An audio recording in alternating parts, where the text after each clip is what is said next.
It's now 9:16 a.m. and thank you for staying tuned to that radio 104.7 FM. We are ready for today's conversation on the polity. Today being Tuesday, the 3rd day of June 2025.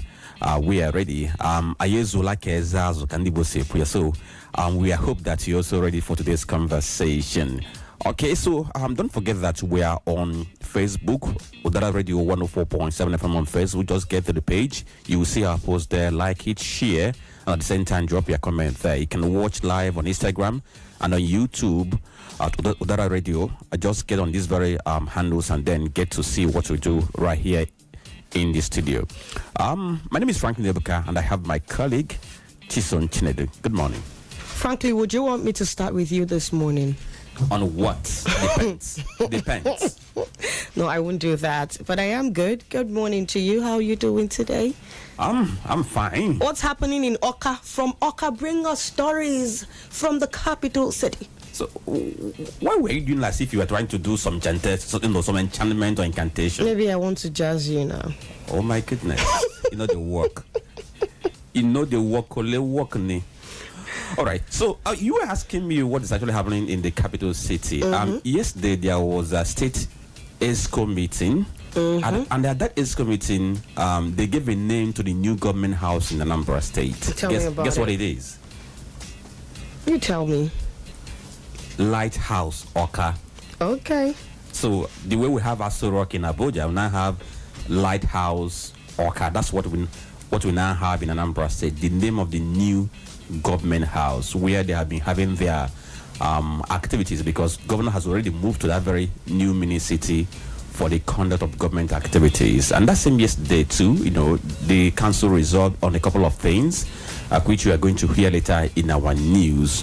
On that same yesterday, the governor made a post on his social media page, basically on his Facebook page, where he talked about the meeting he had with the State Executive? Not actually. The Minister of State for Foreign Affairs, Ambassador Bianco Joku, who came to pay homage to him alongside some elders from Newi. And according to the governor, she came to pay homage in recognition of the role he played in her emergence as the Minister of State for Foreign Affairs. That confirms what had been there, that the governor played a role in her emergence as the Minister of State. Okay, so kudos to every one of them, and once more, congratulations to the minister for the job she has been doing. Okay, so these are some of the things you might want to follow up, but on the other side, we have the 4 newspapers we're going to look at for today. But before then,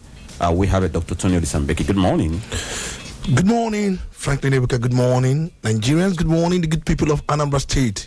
But meanwhile, I have to first and foremost say good morning to Chukwuoke Kabiama, the author and the curator and the finisher of our lives. And also good morning to Onitsha, a Populist win again. It is always a pleasure to be here, and it's good to know that the new government house we have in Anambra State is named the Lighthouse. And then just like, but there are some that have iconic names, Asovila, Lord Lugard House, and there's so many places before now.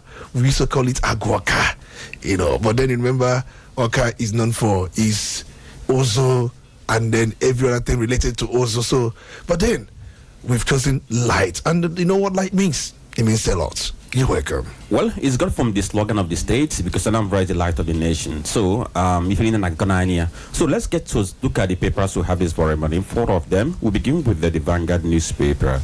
Let's see the headlines here. From Vanguard newspaper, we have the banner headline that says SSCE stakeholders disagree with WAEC NECO on use of CBT. It has riders, facilities grossly inadequate, NAPTAN, NANS, KONUA, ASU. And that one says it will badly affect students' writing skills, experts. And that rider says it's going to kill practicals, REP.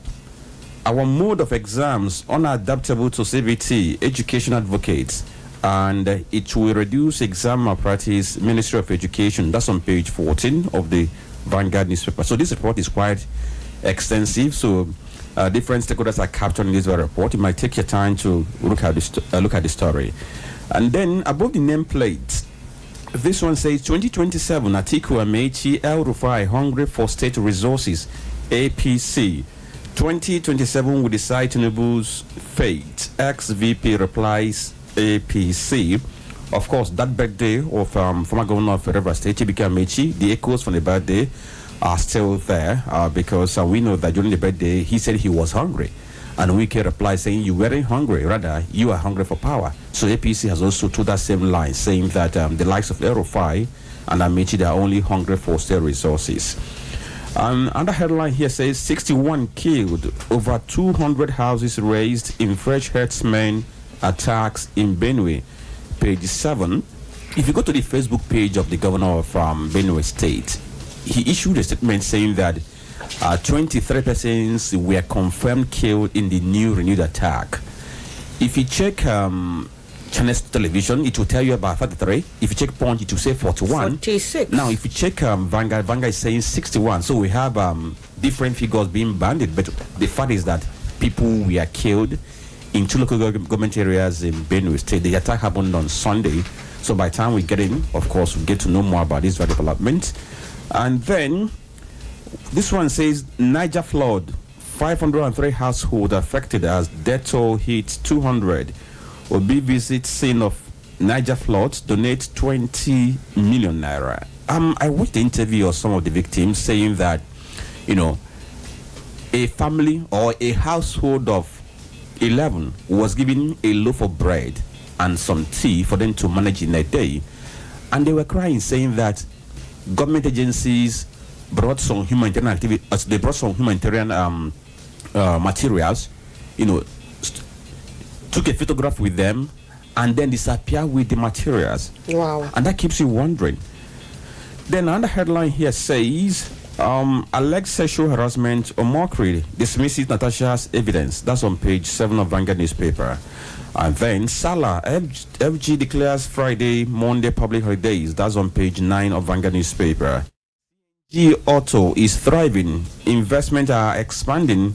PCNGI boss says so. That's on page 20. No one can sack me from PDP. Guess who says so? Wike. Somebody might say Emperor Wike. You can see that on page 8. And it has riders. We are focused on unity, reconciliation, not punitive measures. PDP, that's the one replying, because people are saying, why would Wike be doing what he's doing within the PDP, and the PDP is doing nothing? So PDP is saying, for now, we are focused on reconciliation. So these are the headlines we have on Vanguard newspaper. Right from the Vanguard newspaper, we proceed to The Nation, and above the nameplate of the paper, we have Wike may take on PDP 2027 election, Amechi Fubara. These you'd find on page 4 of The Nation newspaper. And right from there, we move on to the next one. Please CBN, Abuja's agency, others OFCT, ground rent. This one is on page 5 of The Nation. On page 37, herdsmen killed 33 in Benue. On page 5 again, court finds a refined 900 million naira for illegally detaining Kajuru leaders. And then on page 6, Moko flood death toll hits 200. Really sad story there. Now, beneath the nameplate of the paper, Governor Boni's second term in office, elevating service delivery across Yobe State, a snapshot of key projects and programs. This was also featured yesterday, and those are what you'd find on the front page of The Nation newspaper. And I think that is sponsored on that newspaper. Yes, most definitely. I think it's campaign season over there, so. Of course, I got a bumble. All right, so let's look at the Punch newspaper and see the headlines here. The banner headline says 2027 Wike's Tinubu's endorsement sparks opposition firestorm. I see page 2 of the Punch newspaper. The riders, PDP bigwigs, opposition parties split over ministerial stance. Bode George, Amechi camp, others vow to fight Wike. And then beside the nameplate, 7 states spend 190% of revenue on loan repayment. That's on page 31. Isn't that wonderful? That 7 states spent 190% of revenue on loan. That means the state has been working on loans, even payment of salary. That's what it means. 190%. 190% of revenue. Interesting. Now, above the nameplate, presidency moves to settle 2 trillion naira power debt. That's on page 31. There's no specified date. They're just planning to see how they can use other instruments other than cash to do so, because government is cash strapped. Reps grills WAEC chiefs over exam disruptions. That's on page 18. Yesterday there was investigative hearing in the House of Reps, where they invited the head of WAEC in Nigeria, Dr. Agut, and the different questions were thrown to him, and he tried to answer the much he could. At a point in time, it was as if it was becoming rowdy, because every lawmaker was throwing different questions on the WAEC man, and they were also questioning if the WAEC is ready for this very plan, the CBT, which is meant to begin this very year. I mean, they're going to begin the external examination this very year, then by next year, it's going to be for May, June. So we're going to see more on this. Then judiciary worker strike grounds court. That's on page 12. Judiciary worker strike grounds court. Quite interesting, because that was on Monday morning. We saw a report that the JUSUN had suspended their planned strike for 2 weeks to give government time to look into their demands. Only for us to see yesterday that courts were granted in Abuja, in Lagos, in some other parts of Nigeria. Courts were granted. In fact, they locked courts and didn't allow people who showed up to have access into the court. And then, let's see this headline that says, FG estimates 880 billion naira yearly for road maintenance. That's on page 32. FEMA is the one talking about this. Then, Lagos APC LP in turmoil as PDP eyes local government upset. That's on page 7. One may want to ask which of the PDPs might strike an upset in local government election in Lagos State. Is it the one we know or another one? 3 Nigerians back 15 years jailed for fraud in India. That's on page 4 and 5 of the Punch newspaper. And the last headline here says, Boko Haram fueled by political elite to destabilize Tinubu. Kalu is the one saying so. Page 16. Kalu is former governor of Abia State. In fact, this day he said a whole lot. He talked about how he used his money to service Abia State when he was governor. And he said that politics has been dangerous to him, that he's been losing ever since he got into politics. And my question is, you have been losing and you are still contesting. So these are the questions. Now, quite valid questions there. How are you still investing in something you consider a loss? Well, we move to The Guardian now, and major headline on The Guardian newspaper: Publish or perish. 97% of public varsities default in online visibility transparency order. This is on page 6. Now, you go over above this, you'd find Mokwa flood. Over 1,000 still missing, 200 bodies recovered. This is on page 3. NAF strike kills 20 bandits, 5 vigilantes in Zamfara. Amnesty International demands probe. This is on page 3, and I did cite a report that said only 2 vigilante members were killed. And so we are having another issue of conflicting figures from different reports. Ribadu's warning against ransom payment to kidnappers. This is an editorial on page 42. Also, you'd find some more stories on The Guardian newspaper. PDP chides AGF as Osun government sues FG for stopping council's allocations. That's on page 7. 16 years after meltdown, NGX market cap surges by 347.5%. This is on business page 6.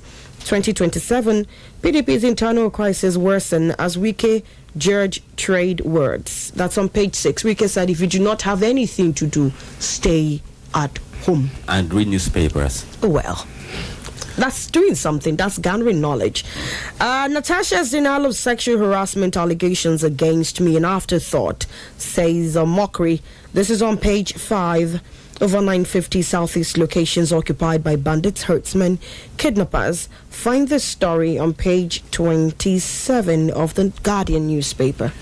All right, so those are the headlines. When we return from this very break, is going to be the analysis. Stay with us. We'll be right back.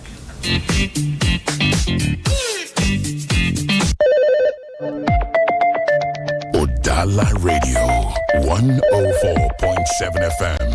Seriously authentic.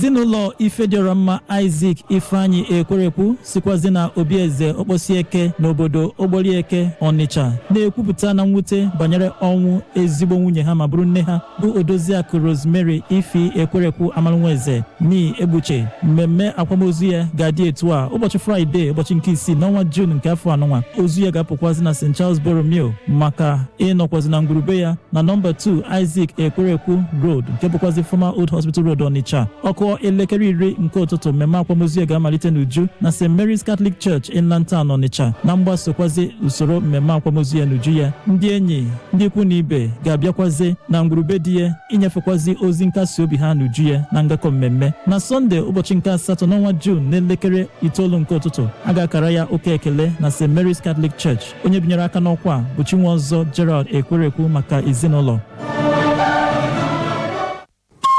Udala Radio, 104.7 FM. You're listening to the Polity. Get involved now.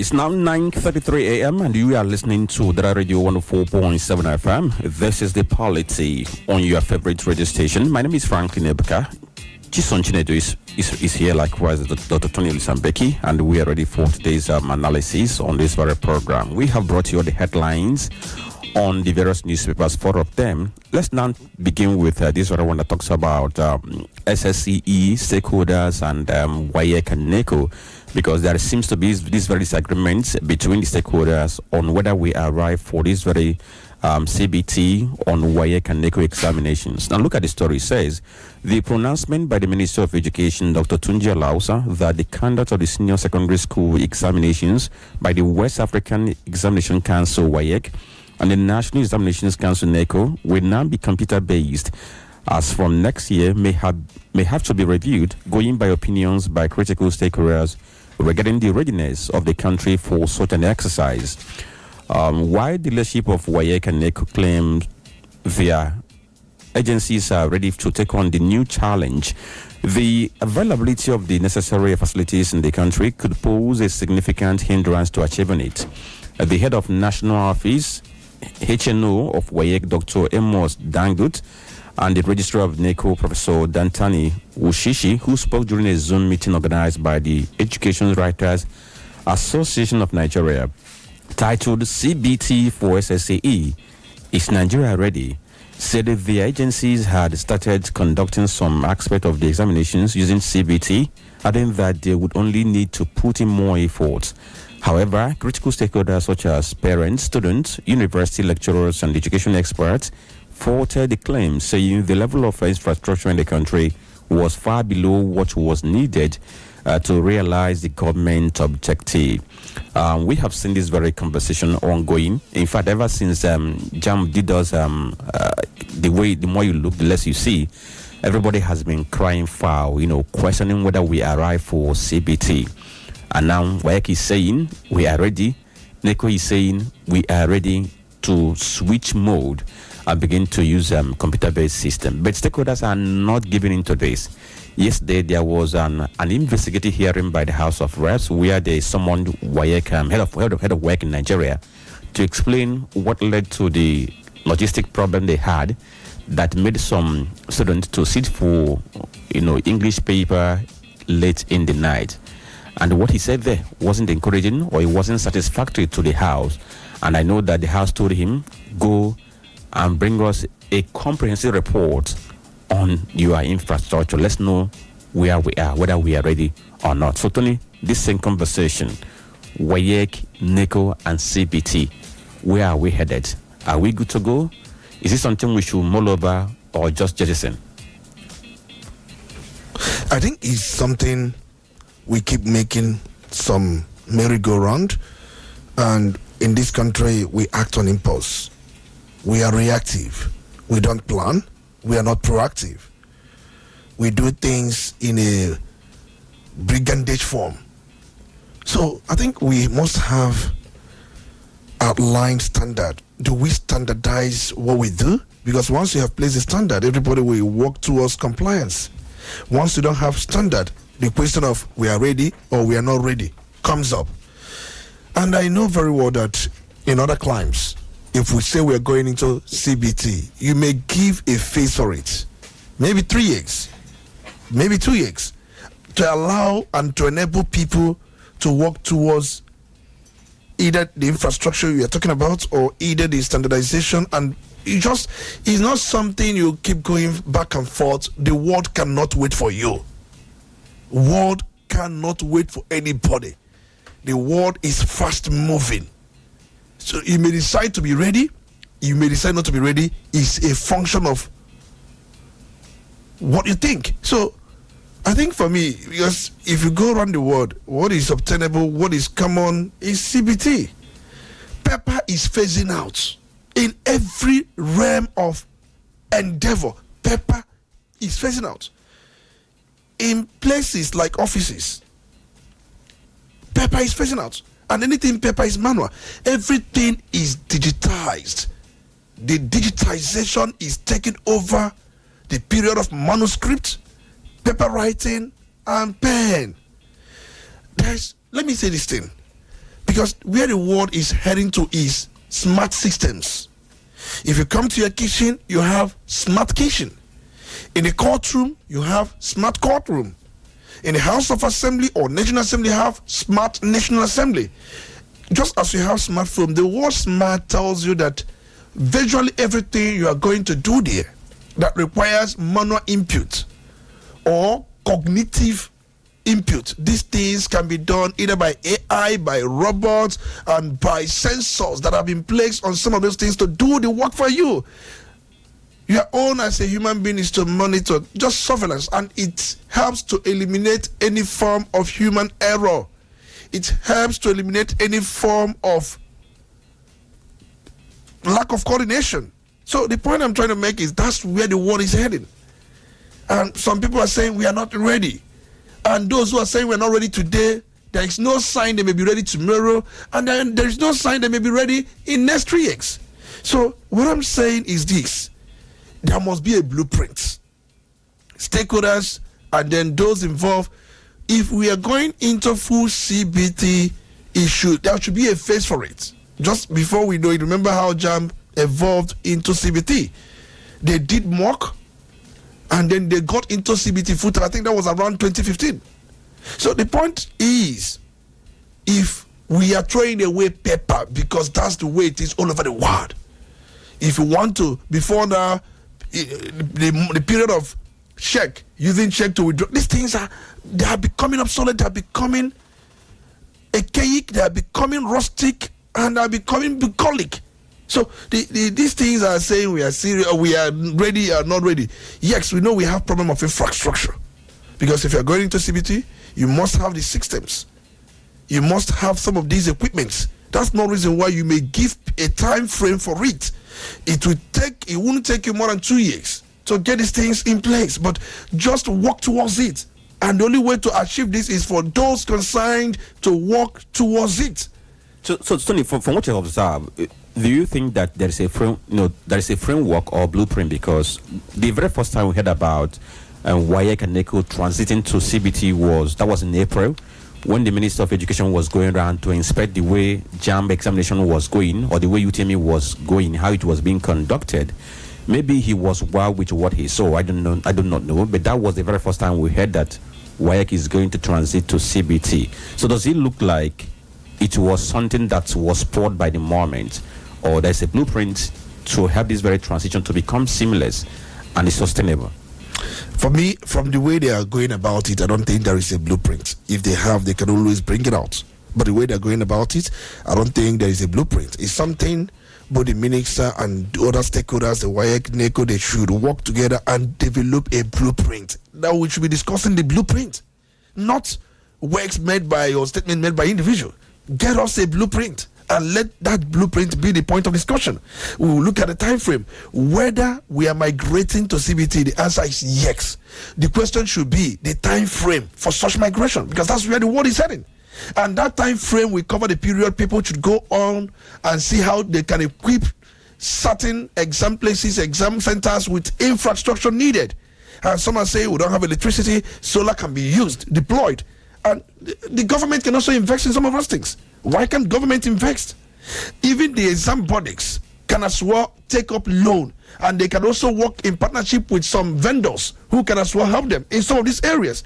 So they can, if they open the bidding for vendors to come in, you see vendors, they will just come in many. So the point is, there is no blueprint for the from the way things are. I have not seen, I stand to be corrected. But the key thing is we are migrating. We are leaving the paper era down to digital era. That's where we are migrating.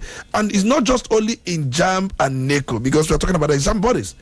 Other spheres of professions should also consider that. I just, spoke about courtrooms. They are still relying heavily on manual processes. For you to file a case is manual. Even your affidavit is manual. And some other motion, for you to file a motion, manual. They should just migrate. If you go to South African courts, I was following a court process or court procedure all the way in Lati, Finland, when it appeared before the judges. Did you see any paper there? No paper. All we saw was systems. That's even the Ipa himself, where he was sitting, what was before him, system. No paper, nobody came with biro or paper. You didn't see anything paper. I'm talking about Finland. Why wouldn't our court rooms? No one would say we must have even a comfortable court rooms before we then talk about a digital courtrooms or smart. It is different between digital and smart courtrooms. The digital aspect of it is that you have a digital equipment that will help you to process some of the things you could have done manually. But when you talk about smart courtroom, you are now bringing AI, artificial intelligence. You are now bringing even roboticism. You are now even bringing sensors. Sometimes the judge, if you are making a statement on any particular case, the judge through the censor will be alerted of certain decided cases. If you are making a case, if you want to file frivolous either petitions, the judge through the censor will be known that this has been, you don't need any, the censor will allow the judge that this case has been filed here, look at the judgment, the censor will tell the judge, and the judge will also communicate with the censor, and see, it will help impartiality to be eliminated. That is a smart courtroom. Well, see, we're not talking about smart. We're talking about a digital courtroom. We will go to smart. From digital courtroom, we now proceed to smart courtroom. So, but we have to start from digital courtroom away from manual courtrooms. Okay. So I can even give you such inferences in other profession, even in accounting profession, even in geoinformation service, and so many other professions. I can give you how this migration evolved. So that's where the world is moving. All right. So from what we know now, we are not sure if WAEC and NECO has any CBT center. Rather, they might rely on the one that JAMB has been using, because JAMB now has about 887 centers across the country that it makes use of in conducting this very CBT. And then we also understand that National Open University has about 147 centers and what have you not. And there are other centers they are hoping that they can rely on to have this conducted. We'll go for this very break. After the break, we'll finish up on this very one and then switch our gears.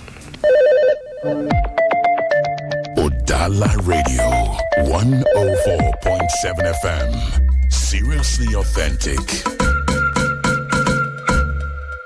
Yo, yo, yo. Good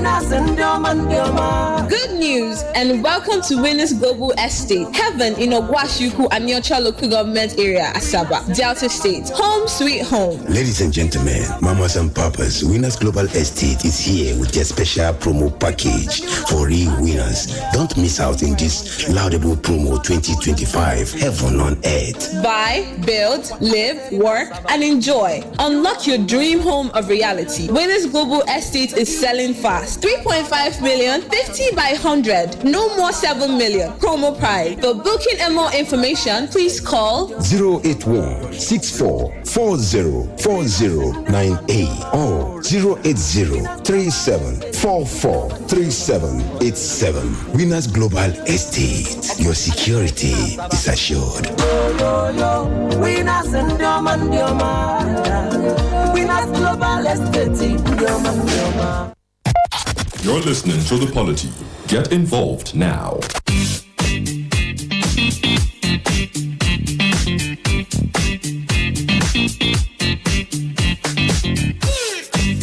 All right, thank you for staying tuned to Udala Radio 104.7 FM. You are listening to The Polity this Tuesday morning, the 3rd day of June 2025. My name is Franklin and Ebuka.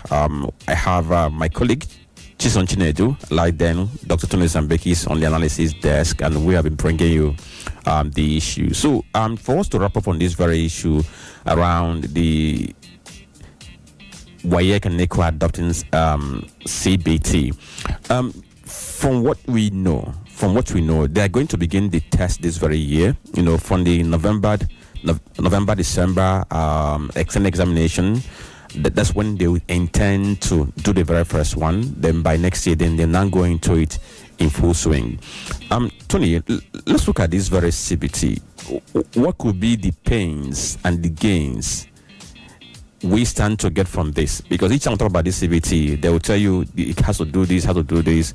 And the second question is this: looking at the way WAEC and NECO exams are they adaptable to CBT? Because CBT mostly gives you the multi-choice questions. I think we have to really understand that CBT is computer-based text. That's examinations. You don't use your pen to write. You rather interact with the computer. And there are different options. There are different varieties. The one we are conversant with is the one that gives you options. Questions rolls out. And then you have option A, B, C, D, and where you have to click any of the options you think is the right option after you must have read the very question. Now, when you talk about WAEC or NECO, these two exam bodies, they have a different style of examination compared to JAM. JAM, we know, has always been objectives. That's the one we say you can easily pick from the options. But we have situations where NECO and WAEC, they have practicals. They also have alternative to practicals for those who are sitting for GCE, General Certificate Examination. But if you are sitting for WASE or SSCE, as the case may be, you have practicals. You have for those science students.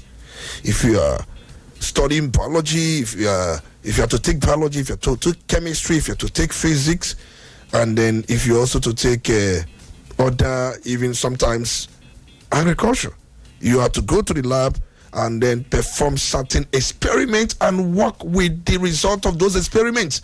I remember when we did chemistry, I did my own practicals many years back in the 90s. I remember we did some kind of what we call titration then, trying to find the end point of acid and then base equation, trying to measure the equilibrium. These things are performed in the lab. But remember, if you are to take GC, there are some data they will provide for you, and you have to use mathematical approach to still get those things ordinary you could have gotten when you have done those things practical. That's why it is called alternative to practical. And also, if you have to take subjects like English, and that, because if you have to take subjects like English, you'll be given comprehension, where you'll be asked to write essay, or you'll be asked to write letter, these are different variants of the exam styles presented by NECO. The question is, can this style be encoded in the CBT? That's the question. And the answer is yes. The point remains, I've always said here, paper is leaving the world. The world is saying bye-bye to paper. In everything, not just for exams. The world is saying bye-bye to paper, and we are here shouting, we are not ready. And the world is leaving you behind. You know, Tony, this is multifaceted, like we would always point out right on this show. You talk about the fact that there is need for constant power supply. How many are willing, how many facilities are we willing to power? The other day you talked about the backup power supply. It's one thing to have one, then you have a backup, so we don't have a repeat of the things that happened during the last JAMB examination. Unfortunately, so many institutions, you don't only have, you need to have all of these schools computerized to be moving SSCE and NECO to a digital space. And so the amount of money we need to computerize these institutions is one, to give them power supply, two, and then to secure this infrastructure. I'll use some schools let me use Okoko for instance. You put infrastructure, and at night vandals will shift them. And so we are talking investing in these systems, like you call them, and we are talking about power to keep them working, and we are talking security. And then, of course, we are talking the unstable network issues that we still have in the country. And so I ask again, are we really ready? And this shift cannot be swift. Else we have the madness that happened during this year's JAMB repeating itself on a 1,000%. Look at what we are suffering from the swift removal of subsidy. And so we cannot swiftly shift to this direction. Maybe we should start with the electrification of our schools. Let's start there. Because if you ask me, from what I know, if you take a tour to all the government schools in the country as we speak, 90% of them are without power supply. The other 10% give 9% of it to federal-owned institutions, federal government colleges. Then the other 1%, you can now find dotted government, state government-run schools. I'm not even including the private in the equation, because I like to think that these private school owners are simply investors. If you need them to rise up to the occasion, they would find a way to.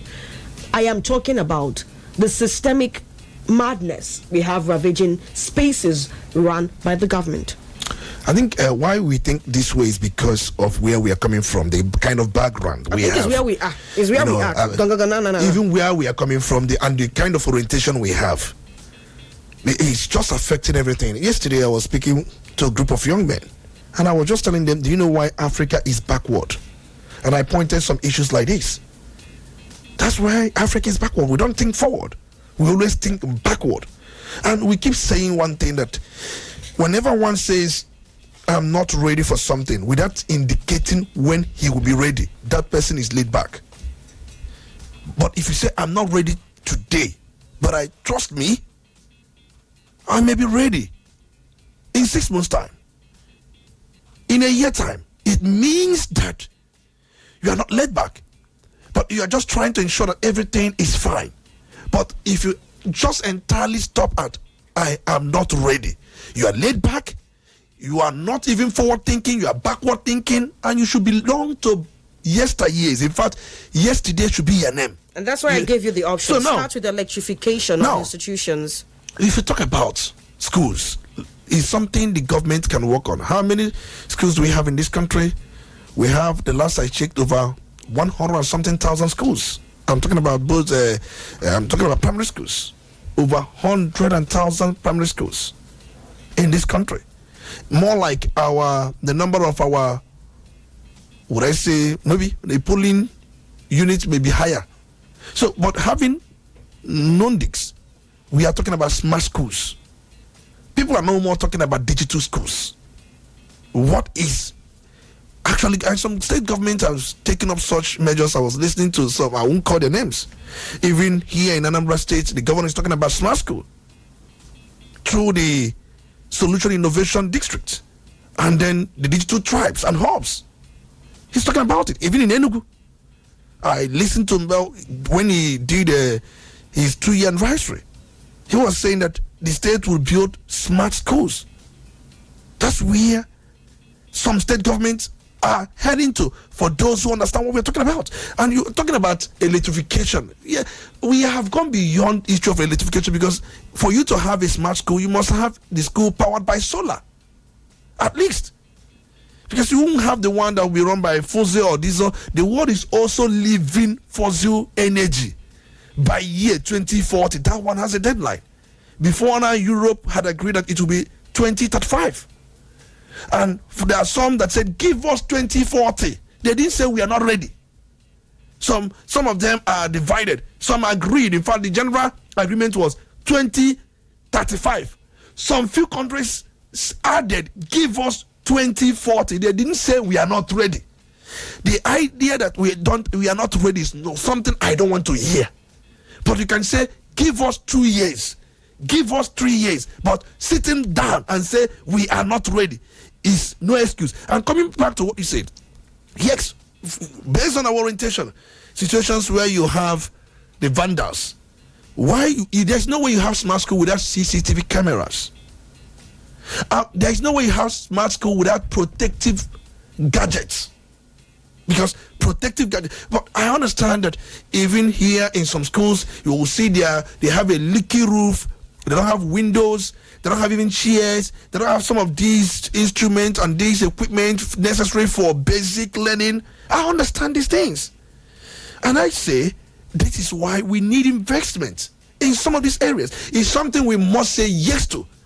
For other attendant issues related to these things can be sorted out. Like you talked about the issue of insecurity, ravaging some of this. And there was a time under Jonathan we did Safe School Initiative, but it was something Buhari did not even take on. And when that Safe School Initiative was inaugurated, likes of T.Y. Danjuma, they were all there, and there was also a trust fund, a common pool of resources for us to fund these things and for us to have a kind of security that will guard the schools. But it's something the Buhari administration did not take up to. Let's assume and then maybe concede that Buhari had taken up such initiative, Jonathan started and even expanded it and even developed it. Do you think we will be where we are today? That is the problem of leadership. All right, Tony, it's given that we cannot afford to be left behind. The world cannot wait for you. If you are saying you are not ready, the world cannot wait for the world to keep on moving. Keep being not ready. But at the same time, you have your own peculiarities that if you look at some of these very world who have gone far, they took time to plan. They had a roadmap that led them to where they are. Like in our own case, like Chisom pointed out, we have some underserved areas where students don't even have access to internet, where we still have low level of computer literacy. And like we just pointed out that WAEC and NECO have their own peculiar way of having the examinations. You have the essay, you have the objective. Now, for people who are not conversant with use of computer, they haven't even mastered the computer, how much more being fast. And then you give them examination, essay basic examination, and you expect them to write and submit with computer within a time frame. Are we not planning to have more people failing the examination than more people who are going to pass the examination? That's number one. Because I asked you a question about the gains and pains that we are likely to have from the examination. I want to cite an example with Harvard University. If you think about universities that have, that have gone deep into the CBT, you mentioned Harvard, but to date, Harvard University still administers some examinations on paper and biro on certain courses. That tells you that they recognize the need to have a balance. While we could have CBT, but there are some more examinations that could be done or administered on pen and the paper. Let me begin with the first question you asked. You did ask the gains of CBT over the manual paper. There are so many gains we cannot even just waste our time on. Are you going to talk about the issue of speed and efficiency? Speed and efficiency. Are you going to talk about eliminating exam malpractices? Because for long we've been shouting exam malpractice. It's going to reduce it. And then if you adopt a psychometric approach, it means that every individual, are we listening? every individual question is tailored according to the person's intelligence quotients. So no more issue of, and then impersonation will be sorted out, because at every point, maybe at interval of every 10 minutes, you may be needed to put in your biometrics. Because there's two ways of impersonation. One is where you pretend to be the real person who registered for the exam. The second will be where you register the exam for somebody. You register the exam for somebody, and you have to take that exam you registered for the person, not the person.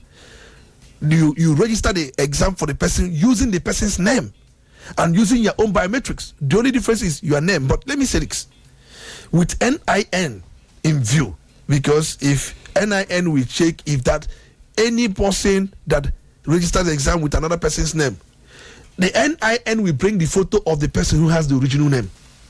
So using this method, electronic method, will take off every form of impersonation, every form of exam malpractice, issue of speed and efficiency, and then issue of environmental friendliness. And then you can also talk about flexibility. You talk about data accuracy and analysis. You also talk about the results coming out in the real time, just the one I have been advocating. You don't need to wait for eternity for your results to come out, and situations where they have to come out, you may think your results are compromised. So there are so many gains. And now you ask, that's the second leg of your question, about the Excel part of the CBT. We all use smartphone. And sometimes we have filled forms. Using our smartphone. There are forms we have filled. It's part of the essay. Those areas you read something, you understand something, and you are required to type in the necessary thing. That is part of using email. When you are writing letter on email, or when you are sending somebody email, what are you doing? And many of us do some of these things apart from email. Even your WhatsApp. When you want to write, when you are chatting, we see how a student chats so fast with WhatsApp. And when you have to do the same thing, and it's now being called exam, you said you don't know how to do it. But while you are chatting on WhatsApp with a friend, you see how fast you are. For the father, we can conveniently and comfortably use WhatsApp. There are some rural areas that may not know WhatsApp, that one given, because we are not going to concentrate on urban areas, because everyone within the urban centers can comfortably use WhatsApp. So it's no excuse, there's no problem to that effect. But where you may think there is problem will be for those who are in rural areas. If you go to Jigawa, if you go to Castena, if you go to Kebi, those in those rural areas, down the question of time frame to bring those people up to speed becomes important. So there is nothing we cannot do using CBT. What we'll be saying is that we can't say we are not ready. We will be saying, give us this period, give us 2 years, give us 3 years, give us 4 years. So the idea of not ready is not accepted. The point is the world cannot wait for you. All right. Okay, so we'll go for this very short break. Stay with us. We'll be right back. Udala Radio, 104.7 FM. Your number one quality bread. Wendy's bread. For your family breakfast. Wendy's bread. Apache chane to yellow. Wendy's bread. Mama, papa, they like Wendy's bread. Number one chicken and do.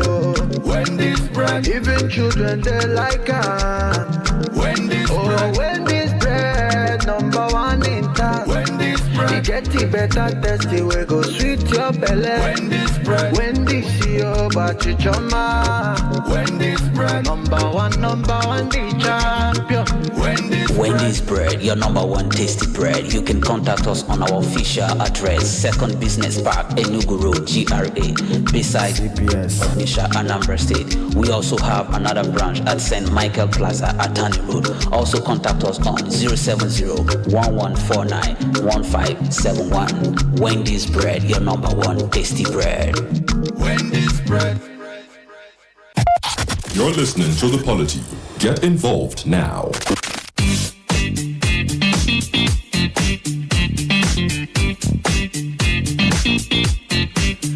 All right, okay, thank you for staying tuned to Udala Radio 104.7 FM. Go to our Facebook page, Udala Radio 104.7 FM. Drop your comment on that very page. We'll have a post there. And don't forget, you can watch us live on Instagram and YouTube at Udala Radio. My name is Franklin and Ebuka. Don't forget that Chisom Chinedu is here, likewise Dr. Olisa Mbeki, and we have to switch gears now and bring you another issue that we have this very morning. Most definitely, it's some security matters here because Benue State has been in the news for quite some days now.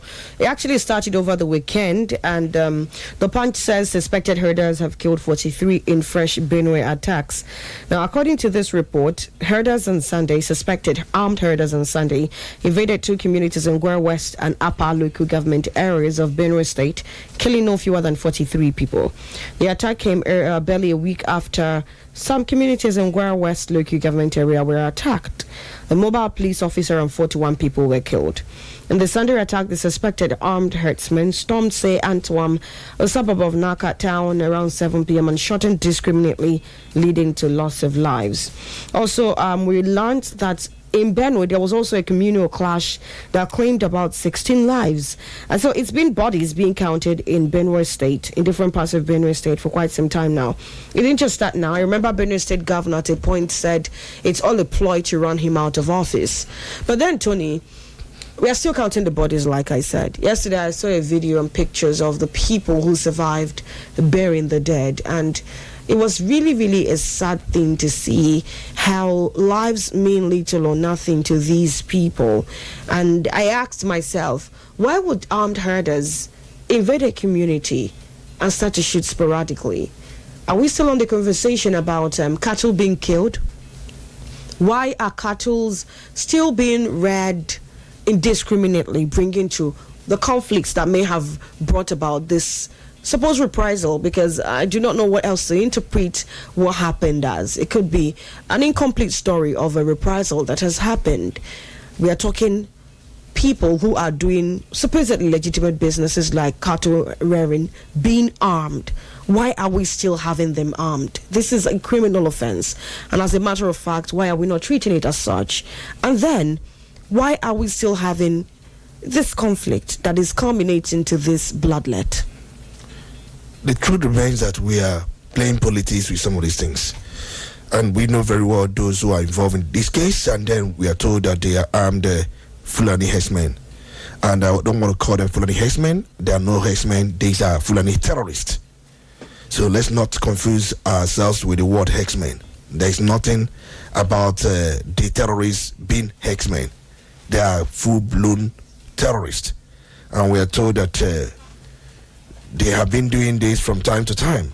And they may have issues with maybe they work with either ISWAP or Boko Haram or whatever name they go by, even the Lakurawa and so many of these things. So it's just a really a big concern, if you ask me. And then it's unfortunate that the governor of Benue State seems to play politics with some of these things than expected. For now, I've not seen any stringent measure he has taken in the wake of all these incessant attacks. You don't just come out and tell us that Benue is currently under incessant siege. You are just more like being passive. And you should be on top of the game. We've known that to address this problem, fundamentally, we know the role the federal government has to play. And we also know the role the state government has to play. And I have been a strong advocate of local government, police system, state police. I have advocated for this. But if you bring up this issue, we'll see governor making any statement to that effect. I listened to Mutuang when it happened in Plateau State. He came up and said that we need the support, not just of the federal government, but this drive, this move that there will be state police, local government police. It should be hastened. In fact, we should hurry up whatever that is holding it back. You will see earlier make such statements. You will not. So he's more concerned about his second term, and you only see him say they want to take him away from office. They want to override him. They look at. I saw P2B yesterday in Niger State. when he went there, either for political charity or for his usual charity. Because depending on the angle you are looking at it from, there are those that will tell you it's his own way of thing. There are people that will tell you it's political charity, according to the governor of Benue State, who says that what P2B does, he has been going around doing political charity because of the 2027 election. But the key thing remains, we saw how Niger State welcomed him, the deputy governor received him, and then he made a donation of about 20 million naira to the flood victims we talked about yesterday.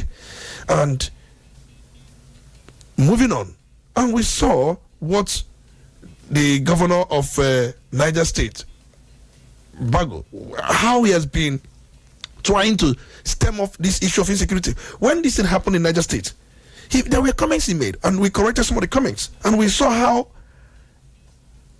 enraged he was.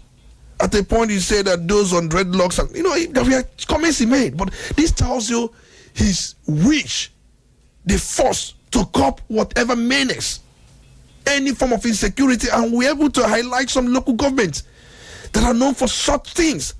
And since then, there seems to be relative peace in Niger State, because the governor went, in fact, he went amok, unrestrained, for the fact that he was disturbed. But, and no, he didn't come out and say, no, some people want to run him out of office. Some people want to make sure that he doesn't come back again. Leave politics aside. These are some comments sometimes when it's happening in Benue State. So are you saying that the Benue governor hasn't shown the will, or he hasn't shown any commitment to deal with the issue in the state? He hasn't. I'm aware that Autumn's administration introduced the community volunteer guards and livestock guards through the open grazing prohibition and ranches establishment law of 2017. I'm aware.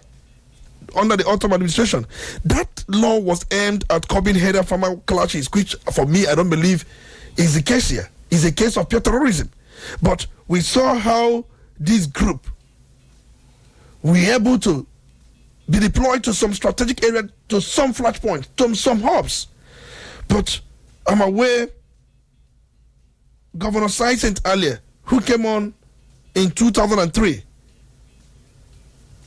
was he able to sustain these guards?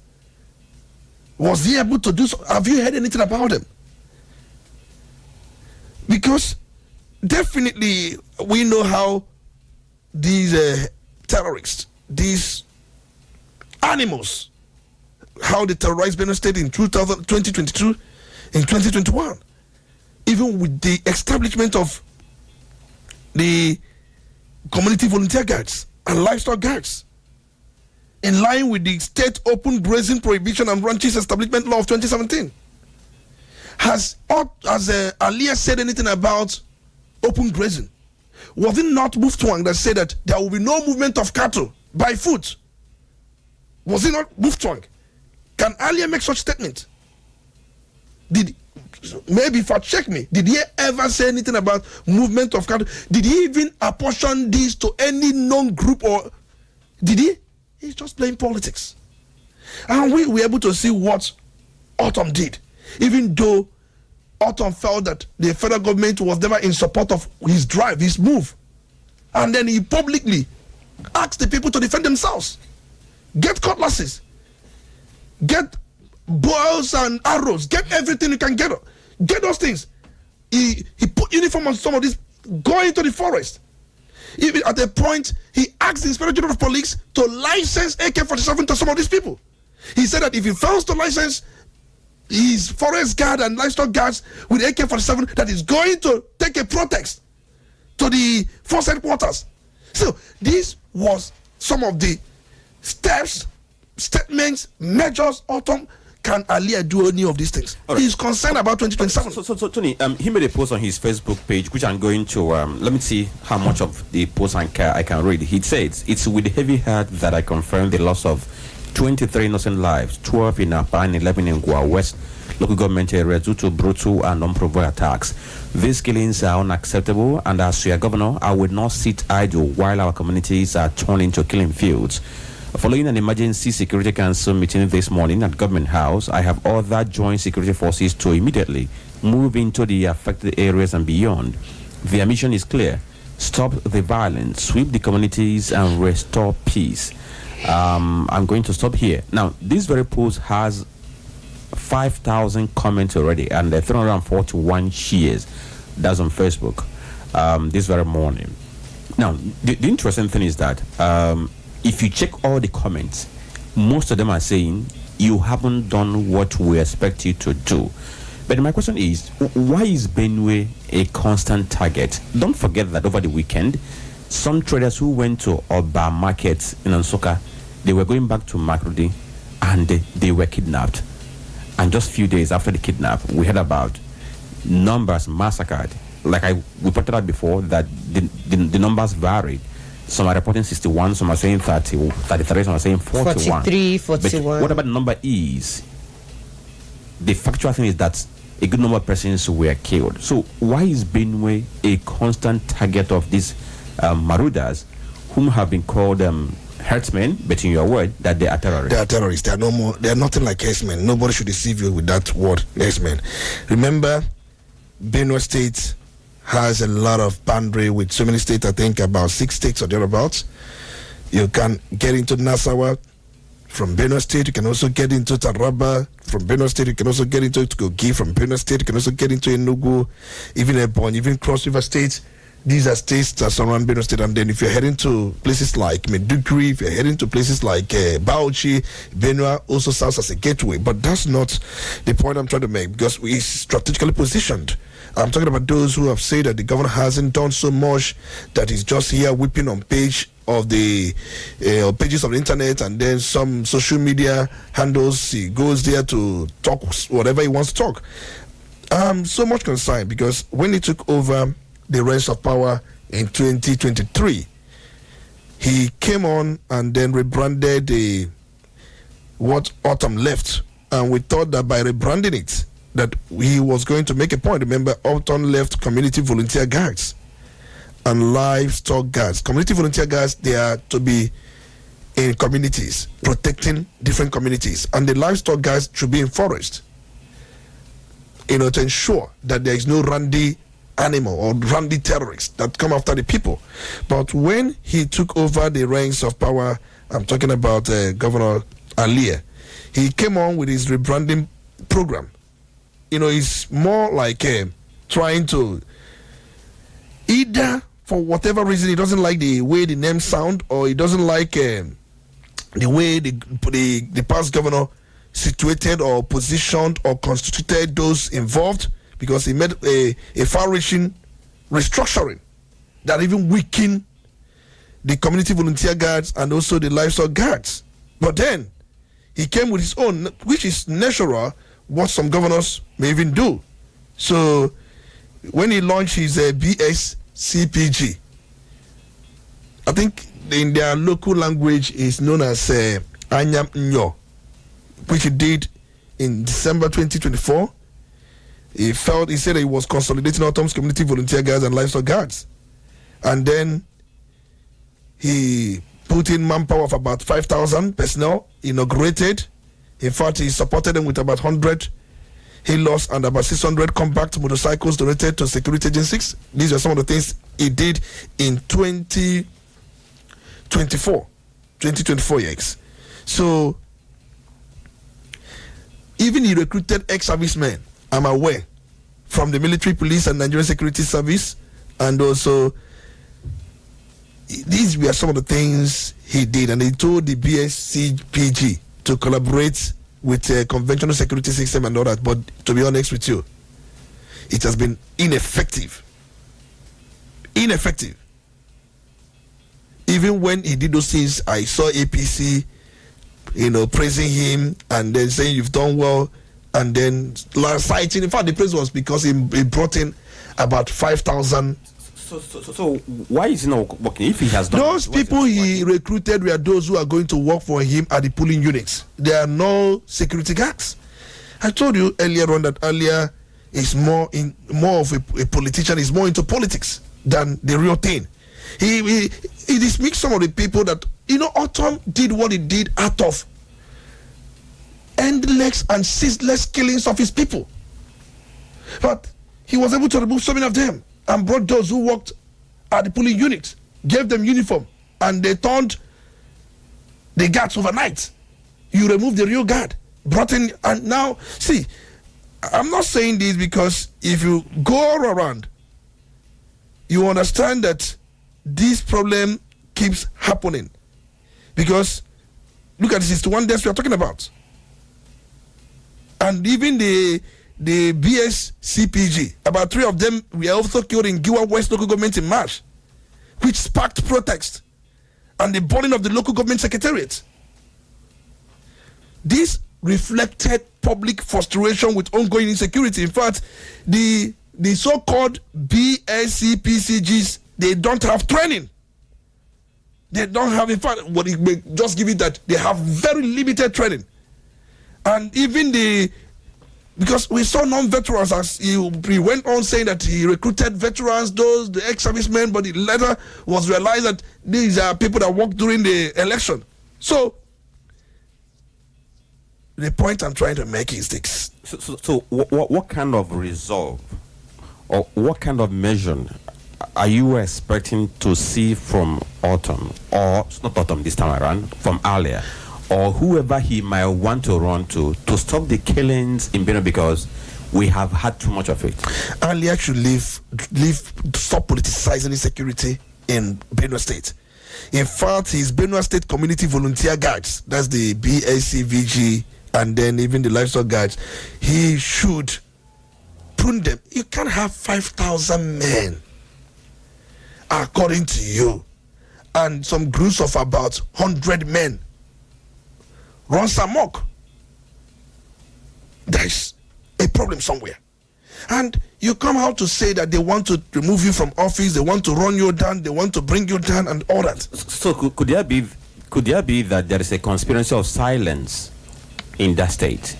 Because we know that earlier is of the APC stock, but not all the APC stakeholders in that state are in support of his administration.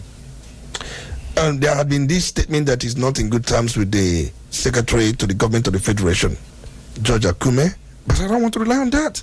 George Akume is natural. And I won't tell you this because I don't think that there will be any stakeholder. Because one thing about Benue State, when it comes to issue of their tiles, they have a lot of cultural and traditional tiles. Yes, you've got TVs. They are the dominant. You've got Idoma. Of course, just also there, you have the Igede people. They're also there. And that's why, in fact, I followed their politics for a very long time. I followed, in fact, even the majority leader in the Senate, who is also from Benue State. Remember from Idoma tribe how he was pushed out. In fact, over time, Idoma have been crying that it's their turn because they have limited local governments. But the TVs have overriding local governments. So they can easily make any of their own governor without even the support of the Doma. So you understand the dynamics of their politics. So when you come and say that somebody wants to run you down, I don't think George Akume would be there and then be planting some of these things. These things had been there. They had been there before he came on as a governor. So nobody's planning or planting anything. The issue is you are so politicized with this insecurity in Benue State, and then you go on to shout what we don't know. You don't call a spade a spade. You don't even tell people. So it's all about it is with heart, felt, these have come out to. You keep addressing the people. You keep telling them how heartbroken you are. You keep telling. You don't appeal to pity. You don't appeal to emotion. All right. That is a fallacy.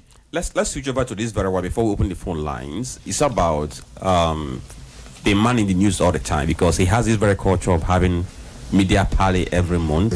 Like the last time we had this very conversation, I expressed concern about how much he spends on this media parley.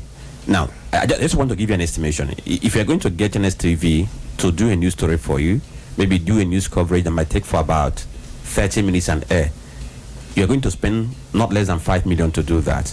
Then how much more you bring when you bring all these media channels, have a media parley for up to 1 hour and they repeat yourself, because what he does on this very media parley is to wallow in self-importance, so to say. And he had that same thing again yesterday, and during the media parley he spoke on a number of issues, from Fubara to PDP crisis to his support for Tinubu, and then the offices he shot because of ground rent failure to, and what have you not. But something he said is, he said, I'm still in the PDP, I worked hard for the party, I have not seen anybody who has the guts to tell me, Wike, you are not a member of the party. Who is that? What is his contribution to the party that is more than mine? That's what Wike said yesterday, that nobody can push him out of PDP. Wike is an emperor, there's no doubt. But remember, most emperors, you know how they ended up. We know, even if you go to Bible, Nebuchadnezzar was an emperor, but we saw how at a point he was eating grass. So there's no doubt. I think I blame PDP because you allow somebody like Wike to be doing what he's doing. So we know him. I think he said nobody can sack him. One of the things he said yesterday, nobody can sack him from PDP. In fact, no man born of a woman will do this. He threatens everybody. He does this, he does that. But one thing he forgets to know is that power is transient. I think he speaks like somebody who is power drunk. He is power drunk. And then he has come to destroy PDP. It is obvious fact. And he has put in men around him. Forget Damagon. Damagon is working for, not PDP, working for Wike. Samuel Anyanwu is working for Wike. And when you've got national or acting national chairman, as the case may be, and you've got the so-called national secretary or acting national secretary, I pity some governors. Look at some of them are crying like babies. Look at Governor Mba. Look at Governor Diiduru. Look at Governor Bala Muhammad. I can go on and call all of them. Look at Governor Sheyi Makinde. They are just baby governors. Baby governors. That's what they are. And that's why they allow Wike to do some of the things they are doing. The way to challenge Wike is forcefully eject both Damagon, if the PDP governors, if they are not, because some of them are also working with Wike. But the few, it could be just two or three persons, can come out and institute caretaker committee. So you mean PDP should go the way of, let's do this, if we perish, we perish. That is it. The 2 or 3 governors that are sincere, that are just there for PDP, both in body and spirit, if just 2 or 3, they can come together, institute a caretaker committee, and then working with the BOT and working with consigned members of the PDP unilaterally, and in fact unilaterally sack all these men, Damagon, and dissolve the NWC. And if they do that, they constitute a caretaker committee. These people will challenge it in court. And I know definitely he who pays the piper, they take the tune. INEC will always recognize Wike faction because of the ties they may have and all that. Because Wike has a tie with INEC this period. That's why his cousin was able to be a resident electoral commissioner in a Edo State election, even when there was a widespread outcry over such. And then he went on and said nobody would do anything, and INEC didn't do anything, and nobody did anything, and APC single-handedly won that election the way they wanted to win it. So it's a record. So the point I'm trying to say, these governors presently in PDP answering that they are PDP governors, they are baby governors. They are all baby governors. They don't understand real politics. They don't know how to play politics. They need to be groomed. They are baby governors. So maybe if we are getting the dividends of true statesmen, then we do not mind having supposed baby politicians. But the problem is that they are neither here nor there. They are not statesmen and they are not politicians. The issue I have always maintained, you cannot be neither here nor there and you are a politician. You cannot. You must belong somewhere. And the truth remains that Wike has not seen his match. Wike hasn't seen his match. That's why he's gallivanting, saying nobody can sack me. I can do this, I can do that, I'll bring that. He hasn't seen his match. Because he look around and see, oh, these are baby, they can't do anything. And I tell you, I don't want to call names. There are people that can put Wike where he belongs. Cage him. Even if you see a dog that is mad. Have you seen a mad dog? A mad dog can also be caged. So the point I'm trying to say here is this. Wike He's doing what he's doing because he hasn't seen his match.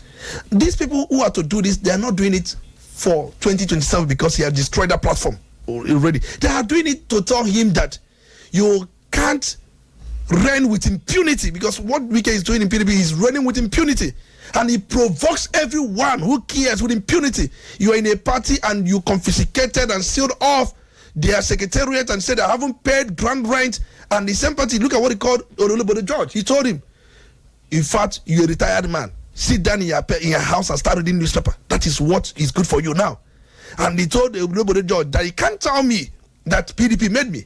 Why didn't PDP make you in Lagos? If PDP made me as a governor of the party because I work for the party, I made the party popular.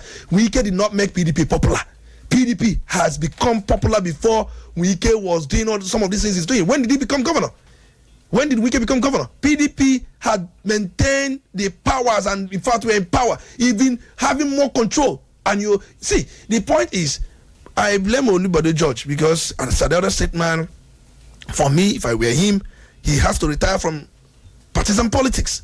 But Wike finished him and threw him out. See, right. Wike has not met his match. That's why he's gallivanting. But he's doing his work. Oh. He's doing his work, well-paid work. All right.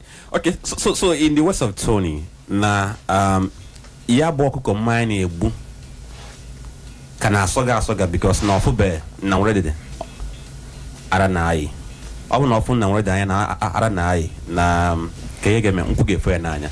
That's what Tony is saying. So let's go to the phone lines and take your reactions. 0803-221-6971 or 0803-827-6694. Don't forget that we have 2 minutes for you to make your contribution. Good morning.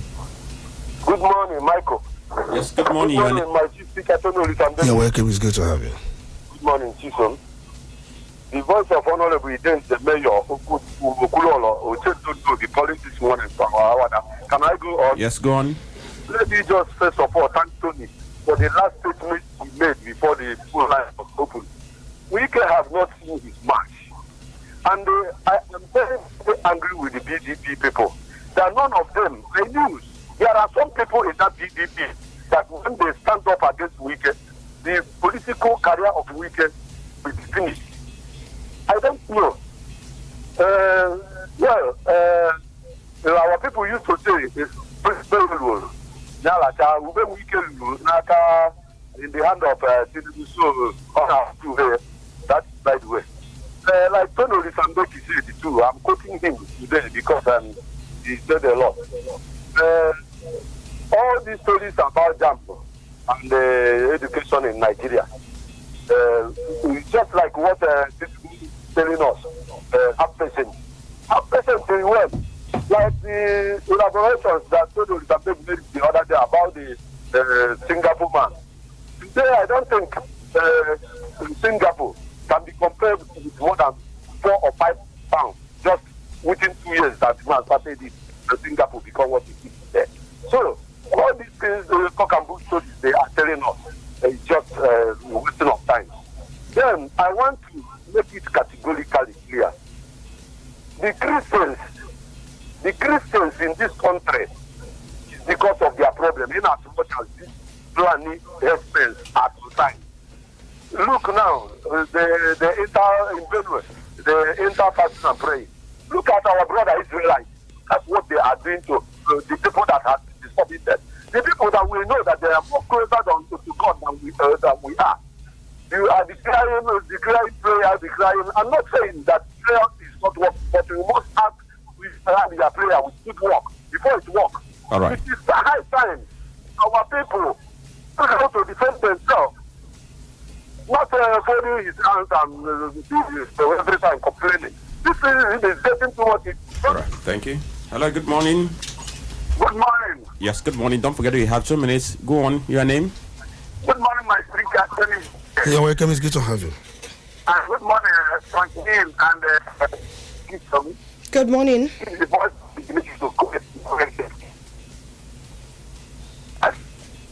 Can you hear me? Okay, I'm sorry. I think you have to call back. Hello, good morning. Good morning, Dr. Good morning, your name? Good morning, You're welcome. India France. I'm calling from Onitsha. Okay, go on. What I want to say, somehow I don't blame Wike on all those things. Why? Because let's say, why do you allow an individual to be standing in party? That's what they start. When you allow an individual to become in everything, I think everybody has been joining us it's only wicked and is sponsoring the party. I blame the likes of Ebuka. Look at him. He lives in Boston. They don't have anything ideology. They leave whenever they want to leave and come back whenever they want to. So why do you get this work? Because we have want something. So that is what I mean. This one with this open political party. Don't allow one individual to be one individual. Because the mother is a come up and fight it. Like and that is not this. All right. Okay. This guy,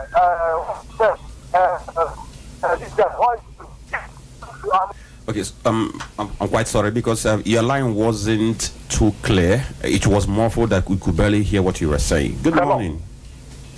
Patmos, Onoha. I'm calling from Newi. Okay, go on, sir. Please, I want to ask the governor of Benue State, is he a Roman Catholic Reverend, ordained Reverend Father? Number one. Number two, I want to ask, the killings in Benue State, can't the governor order the local government chairman or do exactly what was done in Imo State? Because I don't understand. Then, to Nyesom Wike, the only person that will humble Nyesom Wike will be Tinubu. And, politics is all about relevance. If Tinubu finds out he has no political relevance to him now, you will see how he will humble him. PDP and his cohorts, they should step up. Their numbers, finally, the issue of people be donating something to people that was affected by flood. I am beginning to see maybe P2B is not part of that coalition anymore. They want to run by himself because if he's still the part of that coalition, he will not be working alone. So I'm seeing P2B will run for president by himself. He's not going to run under Atiku because he's like Amweshi is trying to run as running mate to Atiku. And all of them lost. But both Atiku, all of them may not defeat Tinubu. All right. If they go through this way. Thank you. Thank you. Good morning. Mr. Franklin. Good morning. Tommy, good morning. You're welcome. It's good to have you. From Onitsha. Okay, go on. Could you be more audible? I say Honorable Ezekiel Okudiri reaching from Onitsha. All right, go on. Am I sounding clear? Go on. We can hear you. My speaker, I remember when I told you that events in Plateau State may not stop because of some complications. No thanks to the locals who had decided to romance with the enemies decades ago. And today, they are feeling the heat. They want to retaliate. The power that be will come in the name of joint task force from federal government and said we are taking care of it. The minute they can take care of it, another strike will come in. In Nigeria, Benue and Plateau ranked highest in those years in military personnel. Am I wrong or right? And look at them today. My speaker, are you aware? I've not told you this about before. Years back, before this hit in Benue, many Igbo prominent businessmen left Benue, not because they don't want to do business, but because in business, we are cancelling their names for kidnapping and ransom. Are you getting it? And they see away from Benue. It's repercussion that they are receiving. Because we don't know when they are attacking themselves and when the enemy are attacking them. Are you getting it? I think the governor, if he's sensible enough to identify with the masses, instead of all this, frankly, most of their Facebook, they're not the one handling it. Somebody's putting those right up. Are you getting it? So we don't care about what they're saying. What we care is provide security for your people. At least, why is it that the first because at house we are other killings there? The bishop of I think Benue, when they went outside the country for a conference, he said that many towns have been taken over by these bandits and renamed them by their name. And Nigeria were warning the man, the Nigerian government. I don't know what that has come back from overseas. Why is it that every time such thing is mentioned, the government will come? Instead of listening to the voice of reasoning, they're sounding to be dictatorial for those who are telling the truth. All right. It's unfortunate. Down here in Delta State, people are protesting of kidnapping. The military went there for them. Oh, it's unfortunate. All right. Thank you. Thank you for calling. Good morning. My name is Comrade Walter, and I'm calling you from Onitsha. Can I go on? Yes, go on, sir. Thank you very much. Nelson Winke is a beneficiary of Nigeria flawed system and the institutional malfunction.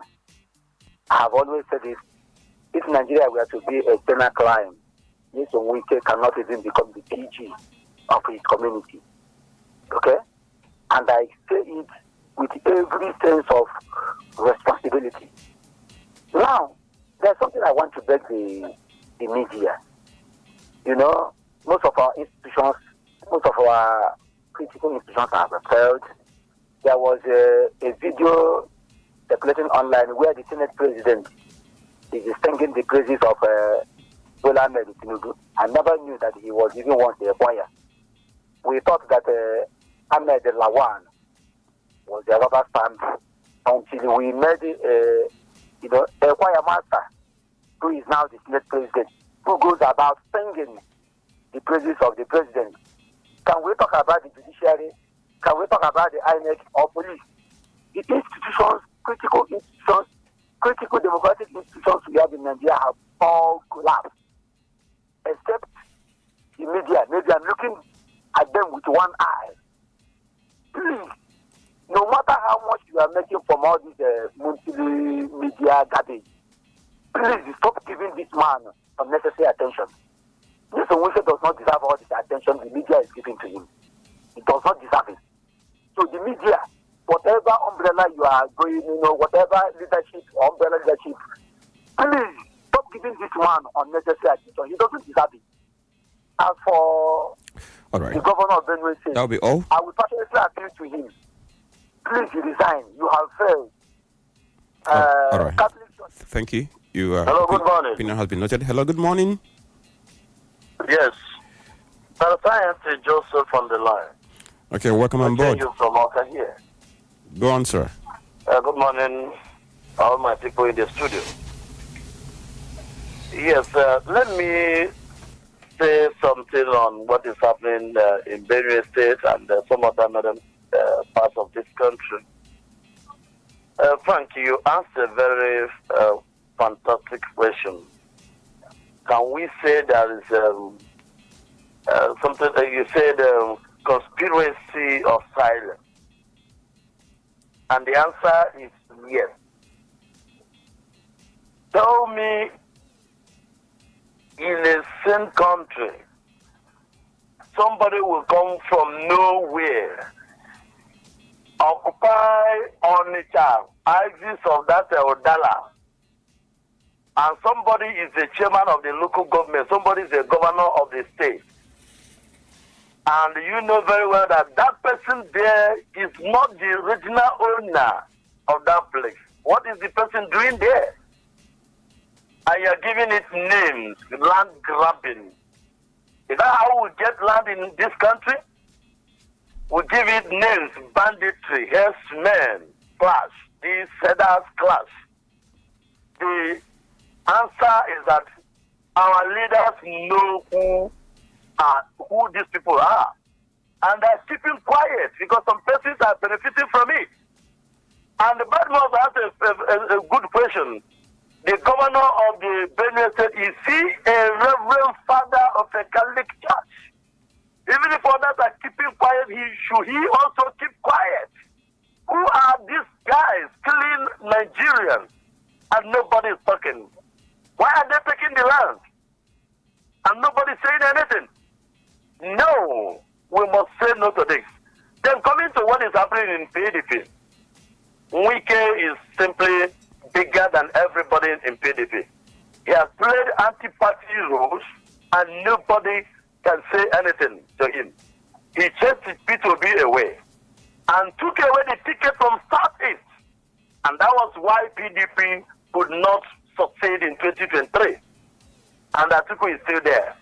They want to destroy PDP. All right. So that nothing will be left for anybody that wants to be in that party. All right. Thank you, and God bless you. All right, thank you. 0803-221-6971 or 0803-827-6694. Good morning. Hello, good morning. Hello. Good morning. Yeah, I'm having fun, but we're having a serious discussion. Good morning, house. Good morning, everybody. I'm going to go to flooding. Let me just have for Wike. Wike the Kakausuza and Kandi will be going, please pardon me. Wike the Wanza, the Junafo, when all those systems were the Akapamba, eh? Naya did you go no yada? Ziano Kapafu Kanya Buduri, Bimakamanzara. So that's that for that. Now, flooding, Lado Dam, and Lesions, Cameroon, 2012. Nigeria drew up a plan to build buffer zone under Student Hausa at the base of Lado Dam for agricultural purposes, to use this to cushion up the flood, the water that might run into River Benue and River Niger. 12 years, 2012, till today I'm still counting. It is still on the drawing board.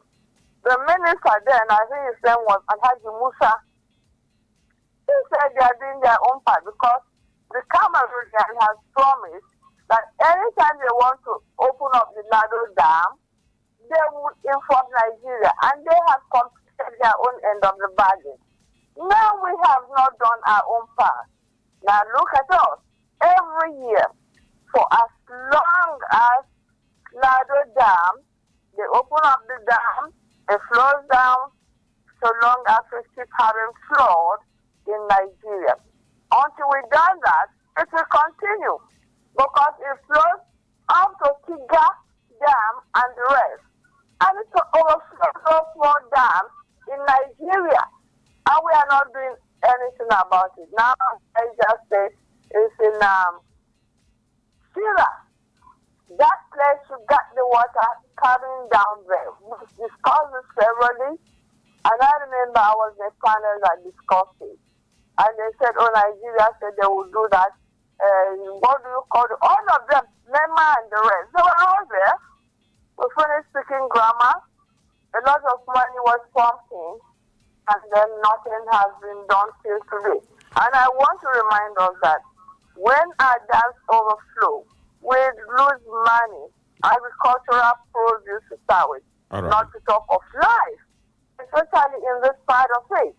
When you come from Niger State, this Niger part, the River Niger part that has not been quite great, all our people in Annam, across the Niger here, they lose their farm produce. They commit suicide because they borrow money for agricultural purposes. And when their yams do not do well, they fall into the river and drown. And we know that. All of us around the Niger here know that. Yes? Okay, and we're not that'll be all. From Irania down, Obaru down. We know that. Ebuya, we know that. And we are keeping quiet. We keep talking with effort. All right, thank you. Thank you. Thank you. Thank you. Have a blessed day. All right. Okay. Thank you. So we have this very break to go for, and once we return, is going to be for us to take our summaries on today's conversation. Stay with us. Udala 104.7 FM. Seriously authentic.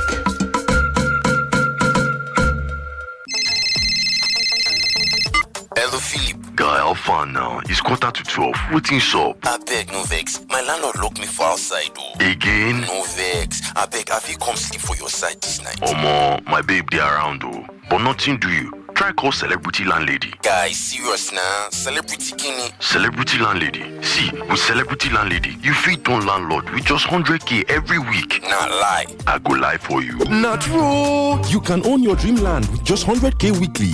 Yes, with Celebrity Landlady Save to Buy plan, that property where you the dream of fit be your own just like that. Oh, a Save to Buy plan allows you to pay for your dream land instrumentally, easy, flexible, and all yours. A Save to Buy plan is convenient and safe. Start now and become a proud property owner in top locations like Otulu Asaba, behind Ogwashuku Polytechnic, Admiralty Drive, Ibusa, and Isela Asaba. For more information, call us now on 0701 018 8042 or 0903 844 9351. Celebrity Landlady, turning you into a proud homeowner. You're listening to The Polity. Get involved now.